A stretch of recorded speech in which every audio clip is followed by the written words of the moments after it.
Hey guys, Quentin from Fandroid.com here with my buddy, the Bug Droid. I like to call him Andy, but that's beside the point. We're not here to do that right now. What we are here to do is to take a look at this. And I'm sure you guys already know what this is. This is a Samsung Epic 4G Touch, the Samsung Galaxy S2 phone for Sprint.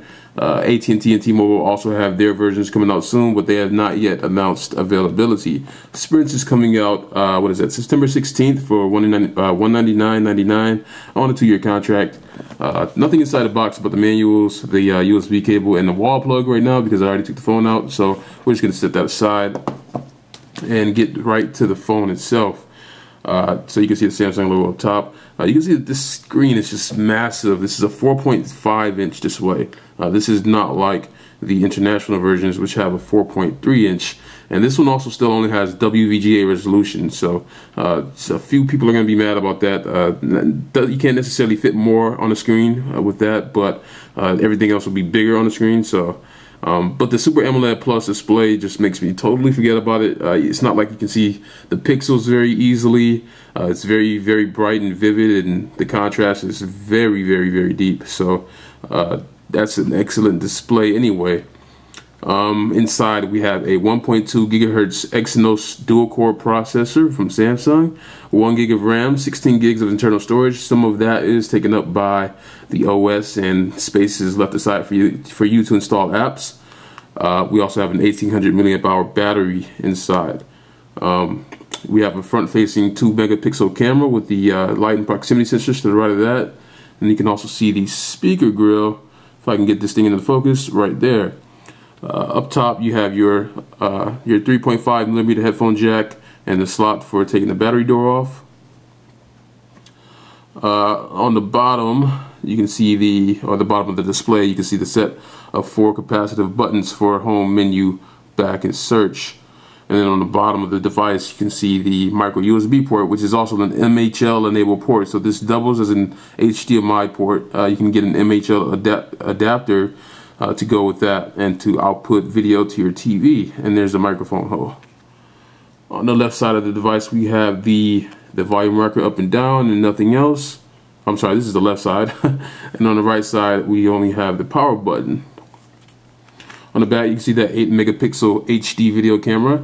I believe this records 1080p HD video. I'm not exactly sure right now, but I will double check and put that information in the post. You can also see the LED flash right there. Galaxy S2 logo, Sprint logo. This one does have 4G WiMAX inside as well. So with that, you can also see how thin this phone is. This is really thin for a phone this size. Usually phones you can expect at least half an inch, not half an inch thicker, but like a quarter of an inch thicker, such as the case with the Epic 4G or several Motorola phones, not the Epic, the Evo 3D, sorry, and several Motorola phones, but this one is really thin. So yeah, let's just turn the screen on real quick and show you guys. This is Android 2.3.4, I believe. This is slide to unlock. Look at that, Tom Brady, 517 yards, 99 touchdown pass to Wes Welker. I don't know who else caught that. That was awesome. Let's touch with Android 2.3.4. We have a few new widgets. These are the widgets from Vlingo, so you can actually do your voice commands right here on the home screen. Let's take a look at the new app drawer. You can actually edit. And it has this kind of this little new folder type of feature. You can add folders into the app drawer. And then you also have pages, so you can have like a games page or a productivity page. So that's pretty cool.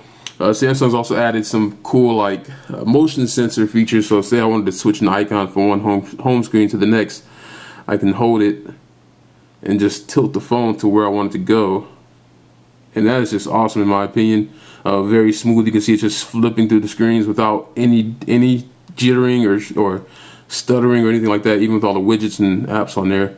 I'm not sure if you can do it with apps also. Let's try it. Is this even an app? You can see there's a little leap kind of feature. Let me go back. There we go. And yeah, you can do it with widgets too, so that's pretty cool. Put that on the wrong screen. You can also do that in the browser as well. You can zoom in and out by holding with 2 fingers on the display and then just going back and forth like that. Kind of wonky right now because I'm on a smaller mobile site, so it's not going to be that You won't be able to see it that great on this site, but on the full site, it looks pretty good. Other than that, you have their standard Sprint apps. We've got Sprint ID on here. You have Polaris for office stuff. Nova 2 HD is pre-installed. Nothing really too surprising here. New version of TouchWiz is great in my opinion, very fast, not as bloated as it used to be, and that was way in the past. I think it's really very good now. And this phone is just very fast, and I've heard reports of people not being able to make the phone stutter at all or freeze. And I've been playing with it for about half an hour now since I got it, and I have not seen that myself. Only time will tell if that will change, but for now, this is a very good experience. The Epic 4G Touch. Look out for our full review at Phandroid.com. Coming soon. Thanks.